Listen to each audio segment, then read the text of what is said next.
ছিল সরকার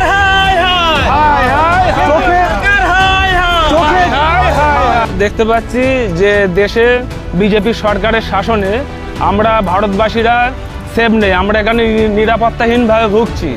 আর আমাদের দেশের সরকার সে বাংলাদেশের প্রাক্তন প্রধানমন্ত্রী শেখ হাসিনাকে নিরাপত্তা দিচ্ছে।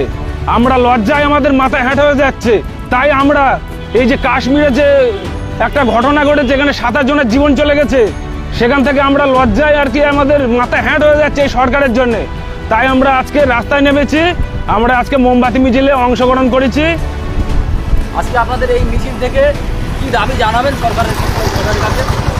আমরা এই মিছিল থেকে দাবি জানাই যে বড় বড় ডায়লগ নয়, আমরা অবিলম্বে দোষীদের শাস্তি চাই, জঙ্গিদের শাস্তি চাই, জঙ্গিদের। আমরা বড় বড় ডায়লগ শোনার জন্য আপনাকে ভোট দিয়ে আমরা প্রধানমন্ত্রী বানাইনি। এবং এই যে গদি মিডিয়ারা যেভাবে হিন্দু মুসলিমকে ডিভাইড করছে, যে ভারতীয় সংবিধান থেকে সেগুলো শব্দটি দিয়ে দিচ্ছে, এটা ওর বাপের দেশ নয়, ঠিক আছে, যে ও এখান থেকে সেগুলা মানে এটা সরিয়ে দেবে। এটা বাবা আম্বেদকর স্যারের রচিত, মানে আম্বেদকর স্যারের লেখা সংবিধান, ঠিক আছে। এখান থেকে কোনো সেগুলার শব্দ সরবে না, ঠিক আছে। এটা ওনার মুখের কথা চলবে না। আর যেসব মিডিয়ারা এইসব দালালি করছে, আমি তো মনে করি তারা মিডিয়া না, তারা বিজেপির আইটি সেল, তারা বিজেপির গোবর চাটা কাজ করছে। কাশ্মীরে 370 ধারা তুলে দিলে নরেন্দ্র মোদী বলেছেন যে ওখানে আর কোনো জঙ্গি হামলা করতে পারবে।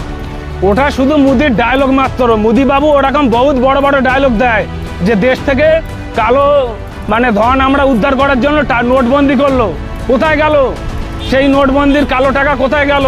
ওনারা বললো যে নোটবন্দি হওয়ার পরে আমরা কালো টাকা উদ্ধার করে আমরা দেশের মানুষের 15 লক্ষ টাকা করে দেবো। 15 লক্ষ টাকা কোথায়? একটা মানুষ বলতে পারবে যে বিজেপি সরকারের কাছ থেকে যে 15 টাকা পেয়েছে?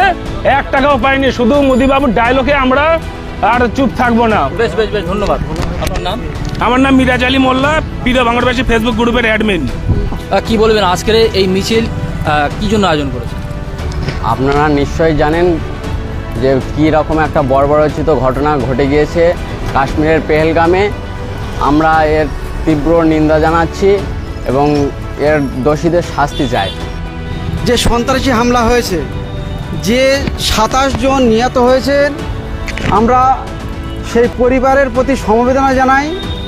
এবং আজকের দেশ এত উন্নত হয়েছে, স্বরাষ্ট্রমন্ত্রী অমিত শাহ, নরেন্দ্র মোদী, তাঁরা পাহারাদার মনে করে, নরেন্দ্র মোদী চৌকিদার মনে করত যে আমাকে প্রধানমন্ত্রী বানাবেন না, আমাকে চৌকিদার বানান।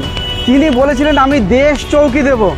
আজকের তিনি প্রধানমন্ত্রী হওয়ার পরে আজকের পুলওয়ামার মতন একটা ঘটনা ঘটলো, সেখানে 44 জন সেনাকে আমরা হারালাম।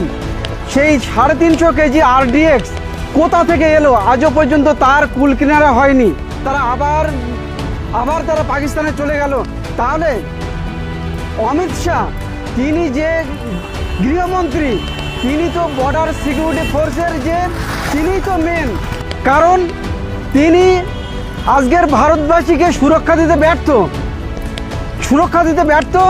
কারণ যে কাশ্মীরে যেতে গেলে মানুষ একটা সুচ পর্যন্ত নিয়ে যেতে পারে না, কিন্তু সেই জায়গায় জঙ্গিরা অস্ত্র নিয়ে প্রবেশ করলো কীভাবে? প্রশ্ন তো সেটাই, যেখানে একটা সুচ, একটা ব্লেড বা একটা খেলনা বন্দুক নিয়ে যখন কাশ্মীরে পৌঁছাতে পারছেন না, যেখানে 20 মিটার দূরে দূরে একটা করে সেনা থাকে, সেখানে কিভাবে এলো? এটা আমরা ভারতবাসী পরিষ্কার হয়ে গেছি, এটা হচ্ছে রাষ্ট্রীয় ষড়যন্ত্র।